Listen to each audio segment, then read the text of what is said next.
Hello and welcome. I'm Frank Lavallo and this is Novel Conversations. This week I'm going to have a conversation about the novel of Mice and Men by John Steinbeck. And I'll be joined in my conversation by our Novel Conversations readers, Ildi and Scott Rich. Ildi, Scott, hello. Hello, Hi, Frank. Frank. How are you both today? A little tear-sodden. Tear-sodden? Well, Ildi, why are you tear-sodden? Is it from reading our novel of Mice and Men? Oh, yes. Poor Lenny. Before we get into what makes you so sad about this novel, let me read a quick introduction. Set among the migrant farms of California during the Depression, Of Mice and Men is the story of men, and in particular two men, the lifelong friends Lenny and George. Lenny is a gentle giant, with a minor mental disability and a childlike innocence. George is anything but innocent, and only a giant in Lenny's eyes. How George and Lenny interact with each other, with the other workers on the farm, and with the woman that ultimately comes between them, make up the story of our novel of Mice and Men. So, Ildi, tell me, was this the first time you read Of Mice and Men? No, I read Of Mice and Men either in my 8th grade or 9th grade year, and I had a really powerful reaction to it the first time I read it. I was so taken with it. I was probably a young preteen girl who just absolutely loved to cry at novels and movies, etc. And I was so taken with this novel that I shared this with my best friend. You've got to read this. She ended up making fun of one of the main characters. Oh, well, I'm sorry to hear that. And I was so protective of this novel that I loved that I took personal offense. And now, anytime I hear any kind of joke in reference to this novel, I have this upsurge of just anger.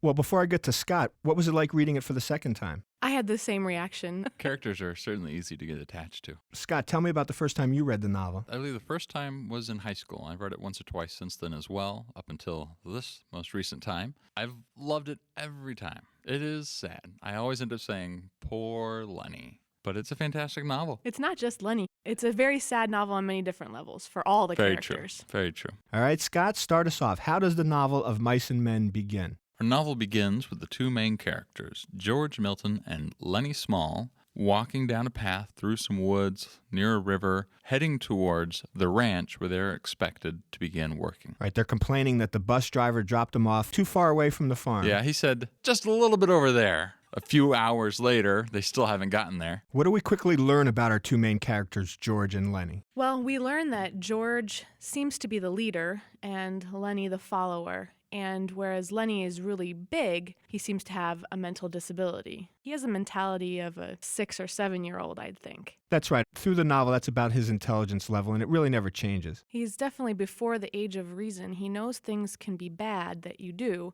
but doesn't quite understand the consequences for his actions. And Scott, tell me a little bit more about George Milton. George is basically the big brother that Lenny never had, and they've been tagging along since they're little kids. It turns out that Lenny's Aunt Clara, who obviously had custody of Lenny, entrusted Lenny to George. Just before she passed away, knowing that Lenny had no one else in the world to look out for him. Right, and she made it clear that Lenny should mind George in whatever he does. And we quickly come to understand that George and Lenny have been together, as we said, for quite a few years now, and they go from farm to farm and from town to town, and they'll work for a while. They make what they call a stake, and then they basically move on. But the last time they moved on, it's because they got in some trouble. What was that trouble up in Weed? Well, Lenny likes to pet mice, pet rabbits, anything that's soft, anything of bright colors. And it happens that a girl in the town of Weed is wearing a bright red dress. And so he starts to touch the dress. And then she panics, and that makes Lenny very confused. And so he grabs the dress. And at that point, they ended up forming a lynching mob in the town of Weed, and the two of them hide with their heads sticking out of the ditch until it's nightfall and they skedaddle. And now that George and Lenny are on the run from the town of Weed and headed towards a new farm to work on, George gives Lenny some very specific instructions about staying out of trouble this time. If something goes wrong, then Lenny has to come back to this pond where they're pausing to take a short break on their way to the ranch. And he's going to hide in the bushes until George can get to him at nightfall. That's right, but there's one more scene at the pond between Lenny and George before they head to the farm, and it involves a small little mouse. Well, Lenny seems to have been carrying a little mouse in his pocket. A dead mouse. A dead mouse, and George thinks this probably a little unhealthy, and so he wants Lenny to get rid of the mouse. And Lenny just doesn't understand. He's like, well, it's not doing any harm. I'm not doing anything. As we're walking, I'm just petting it with my thumb. Right. This goes back to this fascination he has with soft, furry things. Right. So George makes him throw it across the pond. And he does, reluctantly. And then he asks Lenny to go get some firewood for kindling to make a fire because he has a couple cans of beans to eat for dinner. So Lenny goes trotting off to get some firewood. Sure enough, where does he go? In the direction of the little mouse. And as soon as he comes back, where's the firewood? I forgot the firewood, but I remembered my mouse. And so George gets a little angry and makes him throw the mouse again. All right. Well, Scott, not being able to retrieve his mouse kind of upsets Lenny, but George has a tried and true method of calming Lenny down. Well, they kind of have this utopian scheme that someday they'll get their stake together, it'll be big enough that they can buy a small piece of property with a few acres, with a small house, and they'll live off the fat of the land, as they always say. This is their great American dream. Right. And Lenny's going to get to tend the rabbits. Lenny's obsessed with tending the rabbits. Well, Ildi, let's get George and Lenny to this ranch. Just in time to have missed the workers going out into the field. And the boss is a little ticked off. Yeah, he expected them in the morning so that they could work a full day for their meal. Right.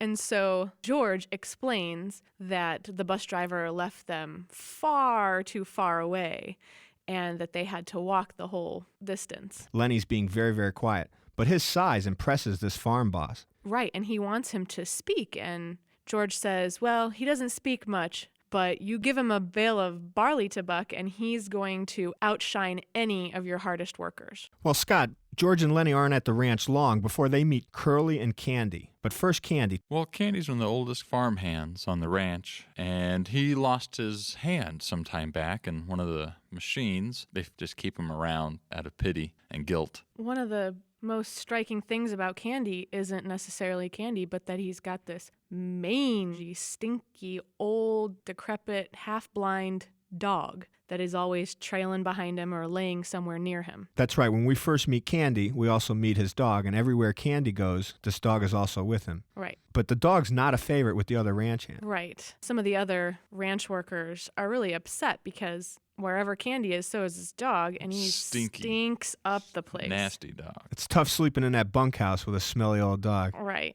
And Ildi, right after we meet Candy and his old dog, we meet another one of the workers, Curly. Well, he's not really one of the workers. He's the boss's son, isn't he? Right. Curly seems to have a giant chip on his shoulder. And that's probably because he's small in stature. It gives him a bit of a complex, and he took up boxing to compensate for it, and he did pretty well. And now he makes a point to challenge every big guy he comes across on the ranch. Yeah, but Scott, the most interesting fact we learn about Curly is not that he was a Golden Gloves champ. He's been recently married. That's right, to the only woman on the ranch. And what's her name? She is simply known as Curly's wife. Well, that's right, Scott. Steinbeck never gives her a name. But Ildi, a lot of the ranch hands have given her some names, haven't they? Poison, jailbait, rat trap, and a certain female dog. Not to mention just the old usual tart and tramp words. Exactly. Absolutely. There's a great quote from Steinbeck right after they first meet Curly's wife, and she's looking for Curly, and it's kind of flirtatious, and George says, "Geez, what a tramp."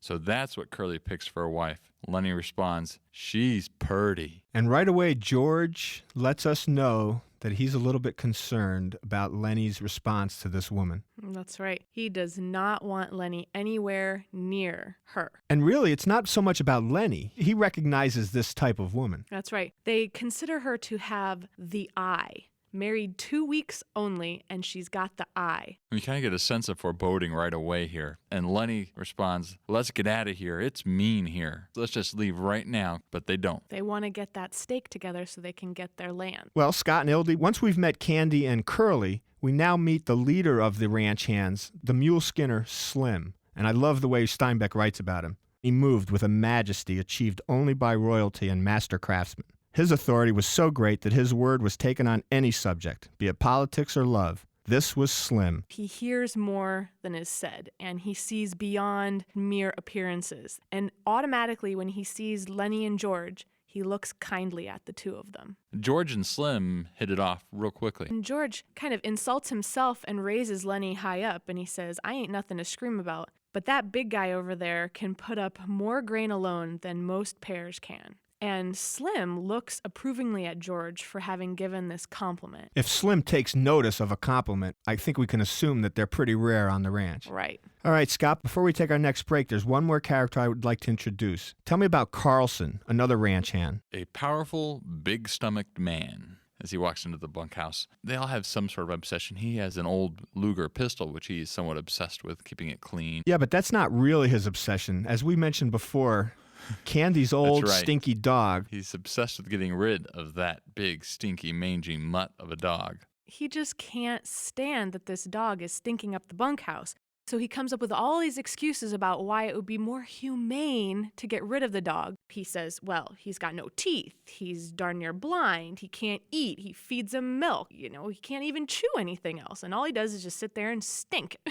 It would be a kindness to get rid of him. What does Candy think about this from Carlson? It kind of brings him to tears just thinking about getting rid of his best friend. Well, this dog's been with him since he was a pup, and he was a very good sheepdog. He was a champion sheepdog. That's right. Back And in he's his so day. proud of him that he wants to put off the idea. But there's been some new pups born on the ranch, and that's sort of the impetus for Carlson to say, hey, let's get rid of this old dog. You can have one of the new pups. That's right. Slim's dog, Lulu, has just had a litter of pups. He had a litter of 9 pups, but there's only 5 left. Drowned the first 4. Who drowned the first 4? Slim did. Didn't think the dog could feed that many. Boy, that's real rough frontier justice on those dogs. It seems a big theme throughout the novel is that when something is useless or can no longer contribute, Or just a headache to everyone else. right, that it's a kindness to dispose or get rid of or kill. We were talking about the old ranch hand Candy and his old dog. And then we mentioned Carlson, another ranch hand, who actually had a plan for this dog.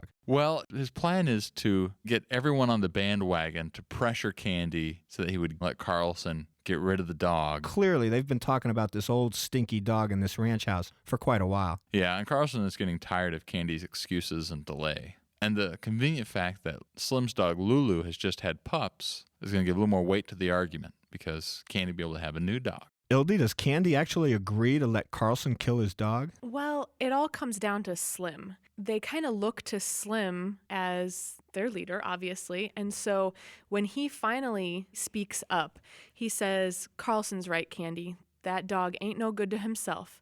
I wish somebody'd shoot me if I get old and a cripple. And because Slim's opinions were law, Candy has to acquiesce. Steinbeck describes the bunkhouse getting very quiet. It seems that Steinbeck likes to make things quiet in the novel when things are going to go bad. Steinbeck writes, the silence was in the room again. A shot sounded in the distance. The men looked quickly at the old man, every head turned toward him. For a moment he continued to stare at the ceiling, then he rolled slowly over and faced the wall and lay silent. Then George shuffled the cards noisily and dealt them. But Lenny, all he can think about is puppy. That's right. Ever since the mention of Slim's dog having pups, all that Lenny can think about is getting one of those pups. Essentially, he's like a little child. George, can I have a puppy? George, can I, huh? A brown and white one, George, huh? And we know kids like that, And this leads to another nice moment with Slim. Slim says, sure, he can have one of my pups. which makes Lenny's day. Month. But Slim tells him that, they're still too young for you to handle and take away from the mother, but give it a couple of weeks, and then you can have whichever puppy you want. Ildi, all Lenny hears is, You can have a puppy. that's right. And he immediately runs to the barn and starts messing around with these very, very newborn puppies. In fact, Lenny goes right out there, and sure enough, he comes back in with a little bump in his coat. And George is on to him, of course. He makes him take him right back out. And Lenny says, I'm not doing him any harm. And then they have to remind him that he needs his mother so that he can have milk and get food, etc. And Scott, now that Lenny's missing the puppies, he starts talking to George about the rabbits again. He's still fixated on something soft and furry. That's right. He's picturing how he's going to every day take care of the rabbits, take them out of the cage, and pet them, and feed them, and protect them. And Candy happens to overhear part of the story about how they're going to live off the fat of the land. And this is the first thing that perks Candy up since his dog's been killed. He's interested in George and Lenny's plan for this land. That's right. He knows he's kind of like the dog ready to be put to pasture. And so he looks at George and says, you know where there's a place that you could get land like this? And George says, yes. And Candy starts the wheels turning. He has $350 to put in. He makes an offer. He says, how about I go live with you? I can sweep, I can cook, I can tend chickens, even hoe in the garden a little bit. And in case I die, I'll leave it in my will that my shares go to you. So this sounds pretty good to George and Lenny. And right during this conversation, Curly, the boss's son, pops his head into the ranch house. What's he want? He's looking for his wife. It seems like he's always looking for his wife. Seems like they're always missing each other. Yeah, but Curly doesn't like it when he can't find his wife. He knows her well enough to suspect her. She likes to look for companionship. She doesn't like being cooped up in the house all day. Even she needs a friend companion. to talk with. Right. And really, though everyone suspects that she's likely a terrible person, so far everything has been innocent. But Scott, this time Curly has cast his jealous eye on the wrong man. He thinks Slim has been fooling around with his wife. Yeah, and Slim, with his magnanimous presence, puts him in his place very quickly. And to follow that up, Carlson chimes in, "You tried to throw a scare into Slim, and you couldn't make it stick." And at this point, Curly's just looking to pick a fight with anyone, and he sees poor Lenny smiling as he thinks happy thoughts about his rabbits. And that's really all Curly needed, isn't it? That's it. And Curly starts beating up on Lenny. Lenny's just standing there, and Curly punches him square in the nose, and he's bleeding all over the place. And Lenny starts crying, "George, what do I do? Make him stop, George." And finally, George says, "Get him, Lenny." That's right. George starts yelling at him. Go for it, Lenny. Get Go him, ahead. Lenny. That's Don't right. let him hit you. At this point, Slim is about to interfere and says he's going to take care of Curly himself, and George holds Slim back. Says, "Wait, watch." And Curly's fist was swinging when Lenny reached for it. Read the exact quote. The next minute, Curly was flopping like a fish on a line, and his closed fist was lost in Lenny's big hand. George ran down the room. "Let go of him, Lenny, let go." But Lenny watched in terror the flopping little man whom he held. Finally, he does let go. By that time, Curly is just a withered white shell of a little man. That's right. Slim says to George, "We've got to get him to a doctor. Looks to me like every bone in his hand is bust." That's right. Didn't even throw a punch, just held his hand. And crushed it. But immediately George is worried. He now knows we've caused trouble again. This can't be good for us. And who does he go to? He goes to Slim. What do we do? Is he going to get us canned? And Slim says, "Let me take care of this." Slim goes over to Curly and he says, "Do you have senses enough in your head to listen?" Curly nods his head. "Well, then you listen," he says. "I think you got your hand caught in a machine. And if you don't tell nobody what happened, we ain't going to. But you just tell and try to get this guy canned, and we'll tell everybody, and then you will get the laugh." And because that's what Curly fears most, is being laughed at, he agrees. And what's happening with Lenny at this moment? Lenny's standing in the corner. George is consoling him. George is consoling him. Said, "We better get you washed up." And Lenny smiled with his bruised mouth. "I didn't want no trouble." And immediately his mind turns to... Rabbits. He's always afraid if he does something bad enough that George won't let him tend the rabbits when they have their steak. And he asks, "Can I still tend the rabbits, George?" And George says, "Sure, you ain't done nothing wrong." And Scott, at this point, even though we're close to the end of our novel, John Steinbeck introduces us to one final character, Crooks, the old Negro stable buck. Correct. Crooks lives out in the barn by himself, has a separate place away from everyone else because he's black. He happens to be crippled, much like Candy. And as a stable buck, he takes care of the horses, takes care of feeding them, saddling them, general maintenance in the barn. That's right, let's be clear, he's not a slave. Right. And Crooks has become mutually soured to all of the white guys of the ranch. And it comes to pass on a Saturday night when all the other ranch hands have gone to town that Lenny ends up in Crooks's room. Well, he was out in the barn visiting his pups, and he saw Crooks's light on. And as a curious child would, he goes over and says, "Hey, I saw your light on. I was thinking maybe I could sit with you a while." And this is where we get Crooks's attitude. He doesn't want anyone coming into his room uninvited. He feels, hey, I'm not good enough to sleep with the white men in the bunkhouse, and they've given me this little room off the stable, but it is my room, and I have a prerogative in my room to decide who comes into my room. Right, and Lenny says, "Well, why aren't you wanted in the bunkhouse?" He doesn't understand. And what's Crooks's response, Scott? "'Cause I'm black. They play cards in there, but I can't play because I'm black. They say I stink. Well, I tell you, you all stink to me." They think it's great to play horseshoes outside with Crooks, but they would never let him inside the bunkhouse to play cards with them. But in Lenny, Crooks does see a fellow lost soul, and so invites him into his room. Crooks can't help but to want his company, as seems to be the desire of every character in the novel, to want company. And so he asks Lenny in and starts to unload on him, really. Yeah, but now Crooks is going to get more joy than he expected. Candy now comes calling. Yeah, Candy can't get the idea of the rabbits and the fat of the land out of his mind either, and he's looking for Lenny to ask him a couple more questions. He's been doing some figuring about those rabbits, and he's been thinking, well, maybe we could even make money on those rabbits. Science, science, science! Science, science! Hello, podcast fans. Want to get weird with us? Come check out the Mad Scientist Podcast. We're a weekly show that looks at the history, philosophy, and hard facts behind your biggest paranormal questions. Did the government really pay for a psychic spy program? Yes! Is it true that surgery got its start in grave robbing? Yes! Can a roller coaster really kill you? Legally, we can't say so for sure, but sometimes, yes! Join myself, Chris Cogswell, and my co-host, Marie Mayhew, as we examine the science, philosophy, and history behind the strange and unusual. All to discover what's possible and plausible versus what's, well, just made up. Check us out wherever you find your favorite podcasts. The Mad Scientist Podcast. So now Lenny and Candy start talking about the land and the rabbits, and Crooks gets interested in this. It's almost like the island of misfit toys. It's all these guys who, in some way or another, are crippled. They have no one to talk to. They have no companions, and so they seek each other's company. They seek each other's dream, even. Exactly. And so Crooks, because he's gotten out of himself, he wants in on this dream too. Hey, I could do something. I could just sleep in the corner somewhere, as long as I could have my own place. Just give me a piece of this dream. Right. And amazingly, for a guy who's never had any company in his bunk room, he's about to get another visitor. The tramp. What does she want? Looking for Curly. She's really just looking for company. Really? Yeah, she says to the men after they say, well, you shouldn't be here. She says, well, I ain't giving you no trouble. Think I don't like to talk to somebody ever? Think I like to stick in that house all the time?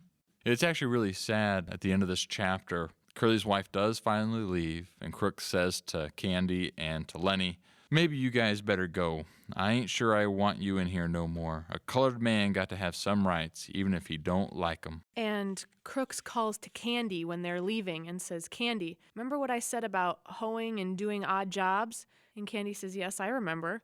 And Crooks says, well, just forget it. But Scott, this scene really only ends the dream for Crooks. George, Candy, and Lenny still have their dream. That's right. And so in the next chapter, Steinbeck moves us to the Sunday afternoon. They're all sitting around pitching horseshoes and telling stories. Lenny's in the barn, though, by himself. Yeah, Lenny doesn't fit in with the rest of the guys, but he has his puppies he can go play with. But unfortunately, Steinbeck writes, Lenny sat in the hay and looked at a little dead puppy that lay in front of him. He didn't mean to. He's just so big, so strong, doesn't know his own strength. Right, Lenny can't understand what happened. He's talking softly to the puppy. He says, why do you got to be killed? You ain't so little as mice. He's worried that if he's caught killing yet another small animal, then that dream will be taken away. Right, and it's at this moment that Curly's wife comes into the barn. And they describe Curly's wife as coming around very quietly. And remember, quiet is bad in Steinbeck novels. And she's wearing a bright cotton dress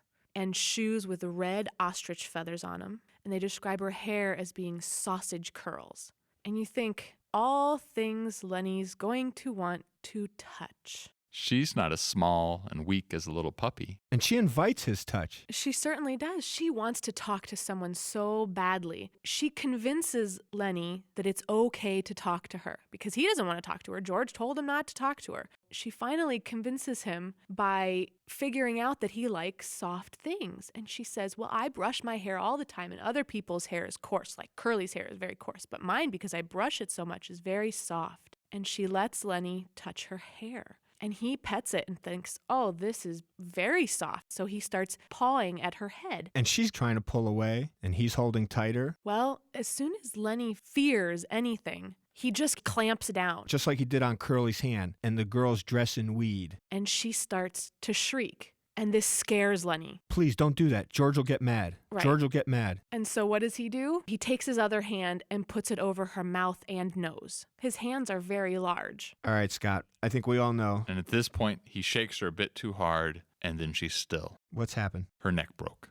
And now he's in full panic. He tries to cover her up a bit with the hay, but that's not going to work. No, but he does remember one thing. He remembers what George told him to do if he ever did a bad thing and he knows he's in trouble. He's got to go to that pond. And that's all Lenny now can think about. And before he goes, he picks up the dead puppy because he figures the scene looks bad enough as it is. And well, maybe if I throw the puppy away, George won't notice that one. And Ildi, just as you've said before, John Steinbeck ominously writes, "The quiet of the afternoon was on the ranch." It's way too quiet, isn't it? He even writes, even the voices of the men in the game seem to grow more quiet. All right, Scott, how does this end? Well, Candy's still thinking about the fat of the land and this ranch they're going to get in another month or two. Comes wandering into the barn to bounce more ideas off of Lenny and what they can do with these rabbits. And he doesn't find Lenny, but he does find Curly's wife. Candy has a hunch as to what happened. He has more than a hunch. He knows exactly what Yeah. happened. Now, of course, Curly immediately goes crazy. Curly knows exactly who did it. The guy who busted my hand.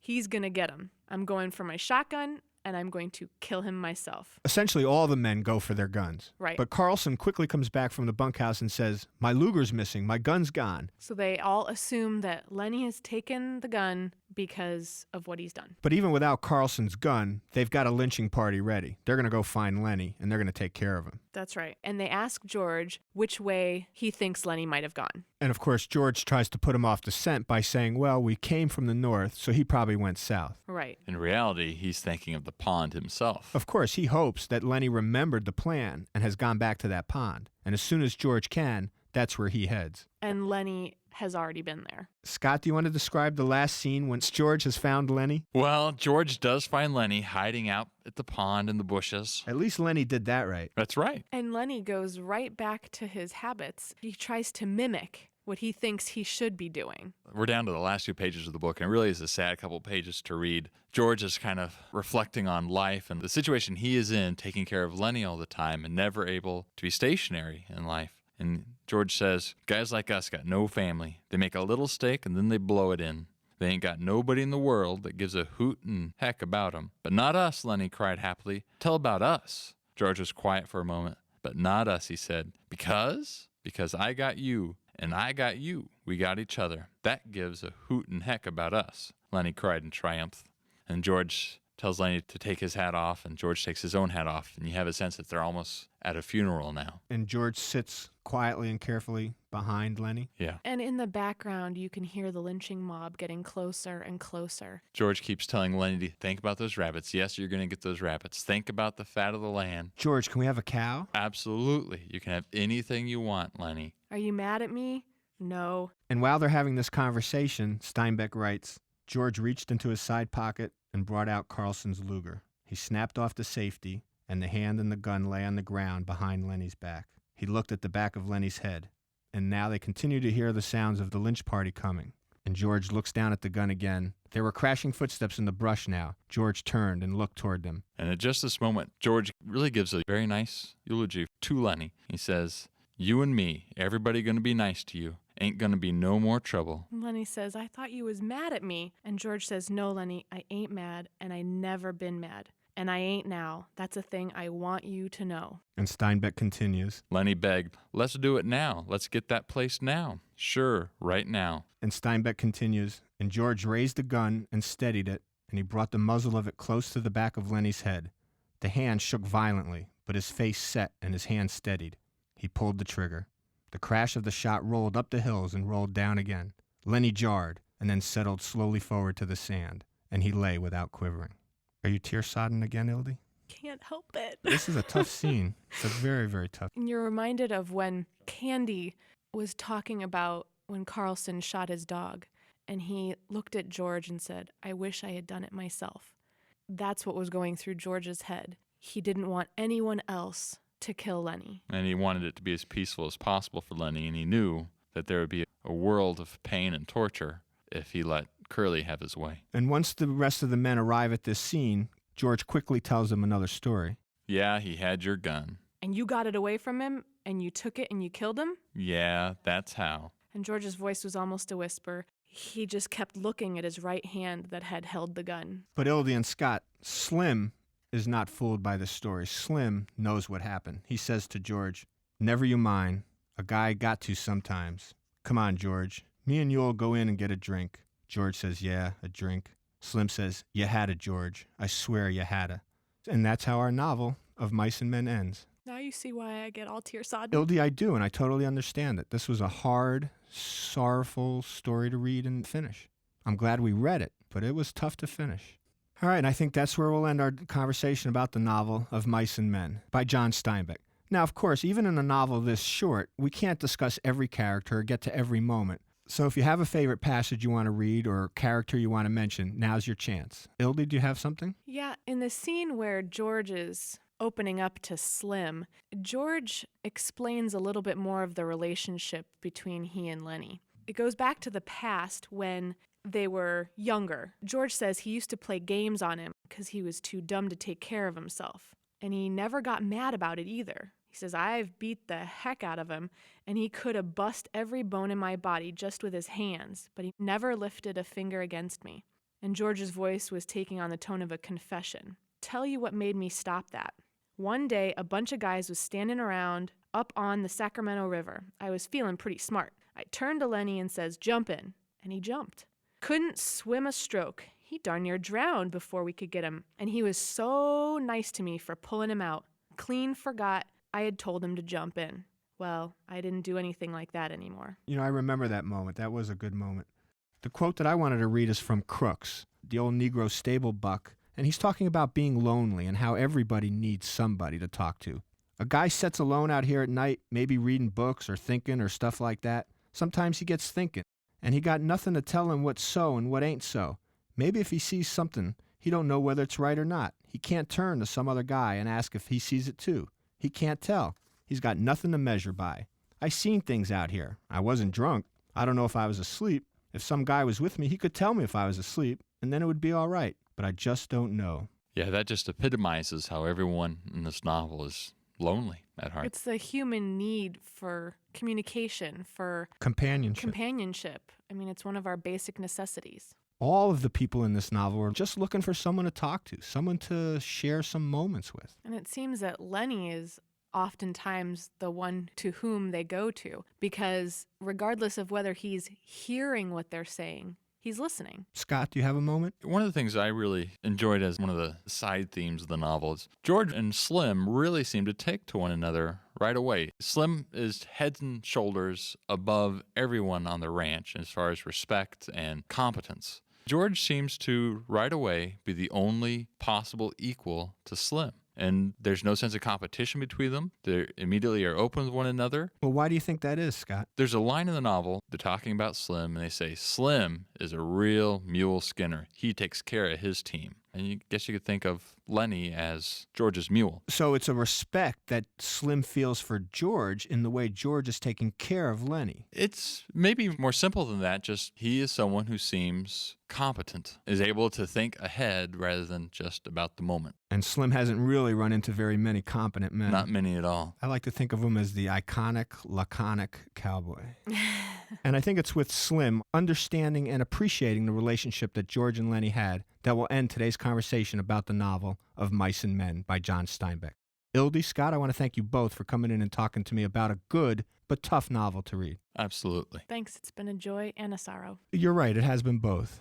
Joining me now for endnotes on today's conversation about our novel of Mice and Men by John Steinbeck is our researcher, Ted Schwartz. Ted, hello. Hi, Frank. Ted, during our preliminary discussions, you kept saying of Mice and Men, the play, of Mice and Men, the novella, the play, the novella. Which one is it? Both. Well, that makes it clearer. Always glad to help. What you had here was John Steinbeck was interested in writing this as a play. What he did was he worked out each section of it so it would be in one area, inside a house, inside the barn, and so forth. Then he wrote the novella first to get all the structure, to get the dialogue, to get the characters, immediately went to the play, and both were released in 1937. Well, now, was that unusual for the time, or does that just sound unusual to me for today? Today, what is common is to have a screenplay, and from that, write a novel. It's called a novelization. I've never heard of it back then. Well, what kind of success did this have? First, tell me about the play. Was that successful? Play was extremely successful and still is produced. And how about the novella?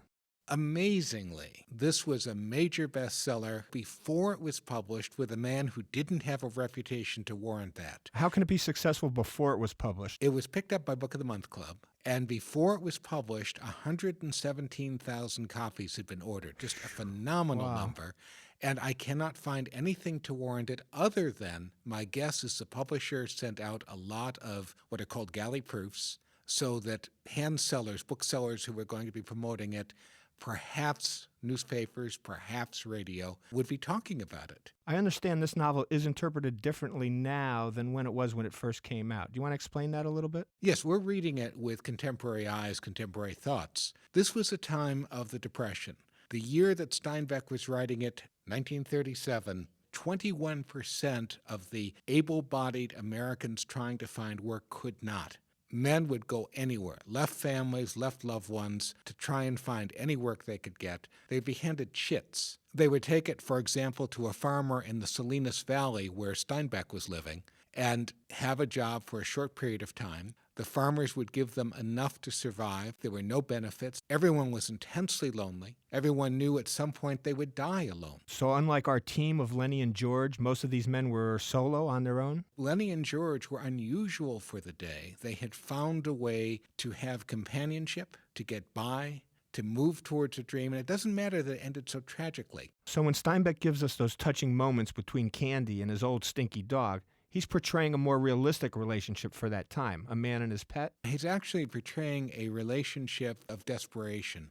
The man is living alone, he has nothing, and at least the dog is with him. In another circumstance, he might have put down the dog as being too old and too ill to go on. We see a similar relationship with Crooks. Crooks is the old black stable hand. Yes, he's also extremely intelligent, isolated from the others by his race, reads all the time, but books don't counter loneliness, and he still is willing to reach out and accept the friendship or the attempts at friendship in his desperation. Yeah, there's not a single character in this novel that's not lonely. Even Curly's wife, who's never named, is lonely. Which is why the Salinas Valley farmers hated Steinbeck for many years, because that was the reality that they put these migrants into. They isolated these people. They did not let them have relationships. They just forced them to go from place to place to place until they died. Well, and Ted, that's why Lenny's death at the end of the novel has such an impact on us. We're sad for Lenny, but we're even sadder for George. He now joins that long line of lonely workers. Yes, and Steinbeck later wrote about this and, in a sense, also wrote about his own interest in conveying the emotions. He said, "We are lonesome animals. We spend all our life trying to be less lonesome. One of our ancient methods is to tell a story begging the listener to say and to feel, yes, that's the way it is, or at least that's the way I feel it. You're not as alone as you thought." Well, I got to tell you, John Steinbeck made me feel it in this novel. All right, Ted, we can't end our endnotes on John Steinbeck's Of Mice and Men without talking about the title. John Steinbeck quotes the Scottish poet Robert Burns. Well, he was a British literature scholar in college. And there's a poem that Robert Burns wrote called "To a Mouse Turning Her Up in Her Nest with a Plow." And in the passage, and I'll just read the two lines that matter, "The best laid schemes of mice and men often go astray." And I'll tell you, in the novel Of Mice and Men, the dreams of Curly's wife, Lenny and George, Crooks, Candy, even the little mouse in Lenny's pocket, certainly every one of them went astray. Yes. Ted, for that and everything else you brought us today, thank you very much. You're welcome. That ends our conversation today on the novel Of Mice and Men by John Steinbeck. I also want to thank my Novel Conversations readers, Ildi and Scott Rich, for coming in and having this conversation today. I'm your host, Frank Lavallo. Until next week, I hope you find yourself in a novel conversation. Science, science, science! Science, science! Hello, podcast fans. Want to get weird with us? Come check out the Mad Scientist Podcast. We're a weekly show that looks at the history, philosophy, and hard facts behind your biggest paranormal questions. Did the government really pay for a psychic spy program? Yes! Is it true that surgery got its start in grave robbing? Yes! Can a roller coaster really kill you? Legally, we can't say so for sure, but sometimes, yes! Join myself, Chris Cogswell, and my co-host, Marie Mayhew, as we examine the science, philosophy, and history behind the strange and unusual. All to discover what's possible and plausible versus what's, well, just made up. Check us out wherever you find your favorite podcasts. The Mad Scientist Podcast. This podcast was produced with the support of the Ohio Motion Picture Tax Credit and in partnership with the Ohio Development Services Agency.